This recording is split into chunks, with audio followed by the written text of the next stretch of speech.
Hi, everyone. Welcome to the course Finish My Book. My name is Edie Summers, and I'm so happy to have you here.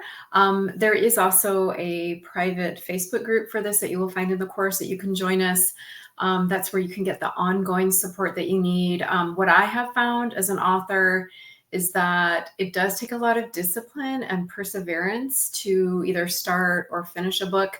And that's what the Facebook group is for, is that ongoing support. And of course, also in the course here, I'm going to have several videos and information on also how to kind of cultivate that mindset to start or finish a book, some of the resources that it takes to publish your book. So I'm going to share all of that in this course. Again, I am the author of 4 different pieces of work. My main book is called The Memory of Health, and you are getting that as a PDF version in this course as well. So you can, it's actually chock full of information on how to improve your energy and holistic well-being. So that's kind of a nice added bonus. That book took me 10 years to write, and it really was about plug and chug. I had to really dig down deep to find that motivation to finish it. Even to start it took a lot of courage, I would say, to start it. And then it took a lot of discipline and consistency to finish it. So I also am the author of 2 other books and a screenplay.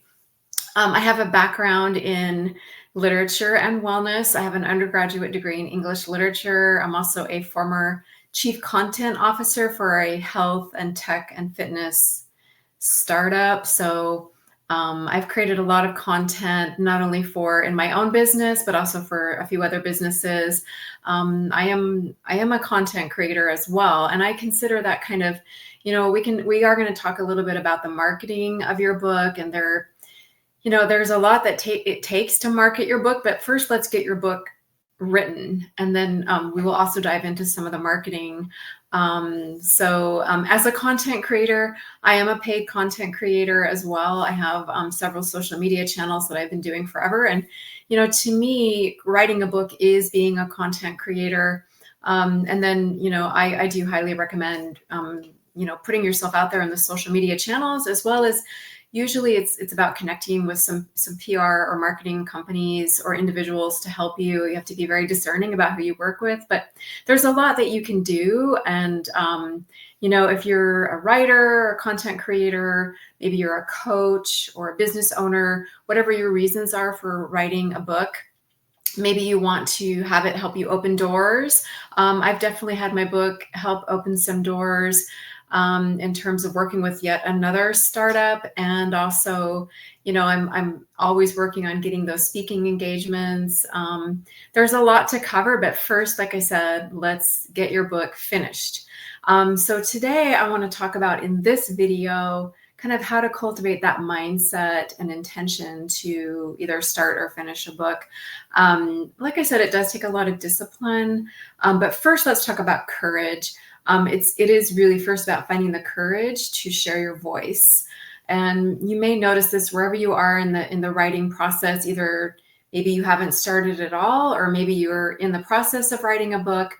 I certainly ran into a place and time in the course of writing my book where I questioned, like, oh, how much should I disclose in this book? And I've personally found, both in studying literature, studying poetry, and in writing a book and books, that when you can find that vulnerable space and really share who you are or share your point of view, whether it's fiction or nonfiction, it really does benefit the reader.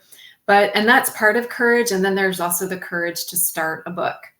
There's also courage in finishing a book too, because once your book is finished, then you have to have the courage to market your book, which again is a whole other topic. But building up that courage, finding your voice, and then giving your voice a platform in terms of a book, and maybe down the road in terms of other content that you create around your book, doing interviews and things like that, is really, really important. So I would say, it's, and this can be what our Facebook group can be for, is kind of talking about finding that courage. Usually what I have found that works is, Personally, what got me started on writing a book was I had a friend at the time say to me, "I don't know why you don't write a book." And honestly, for me, that was the catalyst. Now, as an English major and as a writer, I've been a writer my whole life in terms of writing poetry and short stories. Um, yes, had I thought about writing a book? Maybe a little bit here and there. And again, my background is also in wellness. So when she was talking about me writing a book, she was talking about something in the holistic wellness space. But for some reason, when she said that to me, it was almost like a dare, or it was just giving me permission to write a book. So I want to give you permission to write a book in case that's what you need in terms of creating that courage. It might be for someone else here in the course and in our group, you might need something else that gives you the courage. But I would say finding the courage to start or write a book is very important. And then the other flip side of that is setting the intention to finish it, no matter how long it takes. Right? Because again, it took me 10 years to write my major book that you're seeing here on the screen, The Memory of Health. Now that book is very big. It's like about 450 pages roughly. It has a lot of research in it. And so it took a long time. It took me 9 years to write and then 1 year to format and edit. Now I did have help with the formatting and editing. And again, that's another conversation we can have about, should you get a professional to help you? And that can be really exciting too when you get to that stage, if it's formatting and editing and all that, and finding a book designer. Those are really fun stages to be in, even though formatting and editing can be very laborious too and take a while. Still, that means you're almost done. But setting the intention is really important. Now, I also talk about setting the intention in terms of improving health and wellness. And I talk about that in my book, The Memory of Health. But setting an intention works across the board. And you're really programming your subconscious mind and telling yourself that, yes, I can do this. And it's like an agreement with yourself that you're setting. So I would encourage you today to first find whatever motivates you to find the courage to write or continue on with your book, and then also set an intention to finish it. So again, that can be different. It's going to look different for everyone in terms of what that setting that intention is going to look like. For me, I just made it in my mind. I can just without even saying anything or writing it down, I can set an intention and I know that that's an agreement I've made with myself. But for you, it might be different. You may want to write it down. You might want to tell someone. And again, that's what our group will be really good for in terms of that support. So that's what I encourage you to do today. And then in the group, if you're comfortable, you can share how you found the courage to start or write your book, or sharing your intention to finish it. And also what helps you find that courage and set that intention. So if you want to share that in our private Facebook group, feel free to go ahead and do that.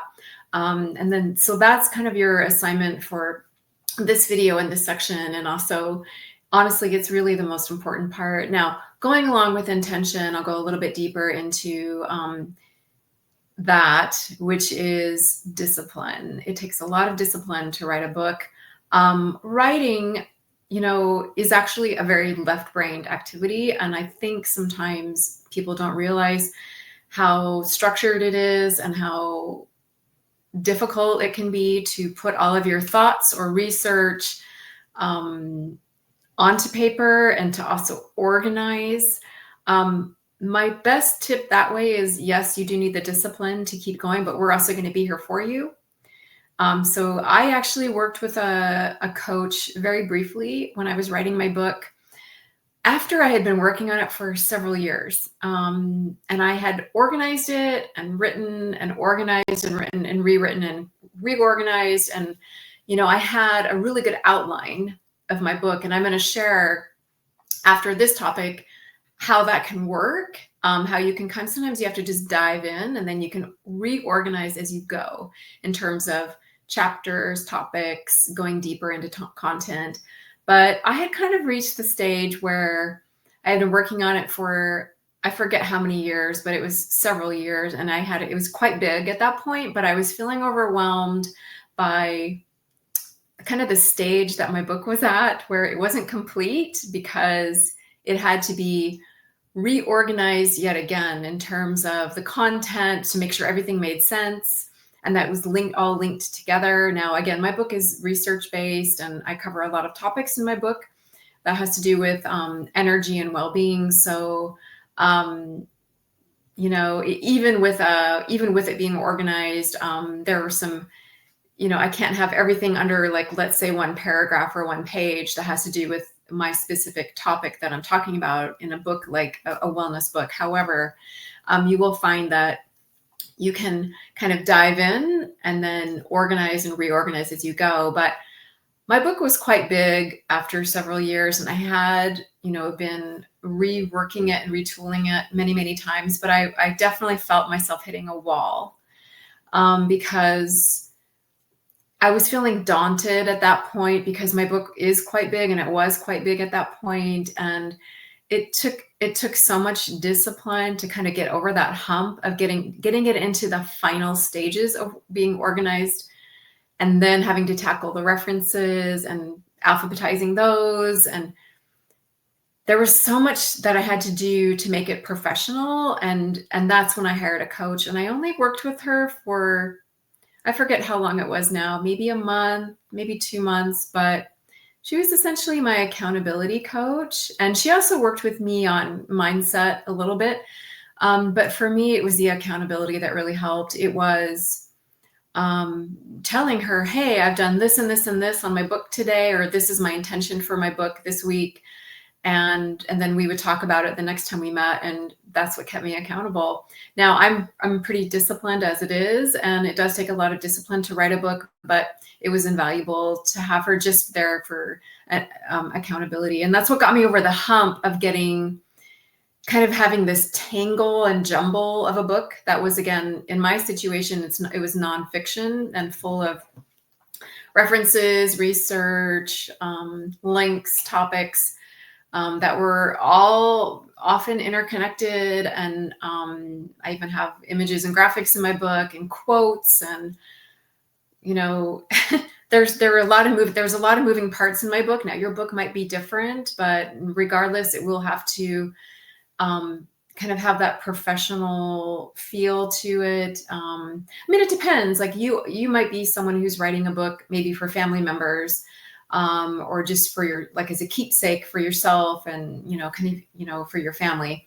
But nonetheless, we all want to do a great job. And so that was the only time I got help with that in my book. And that I found it really helpful. So I'm hoping it helps you. Obviously, if you're here in this course, then you are looking for that support in some capacity. So, and yeah, I also want to say, and I kind of already addressed this a little bit, but you will find that the deeper you go into your book, it gets very exciting, but there is kind of a point that you reach where the more you write your book, the more material you're going to have in your book, and then you have to be able to organize it.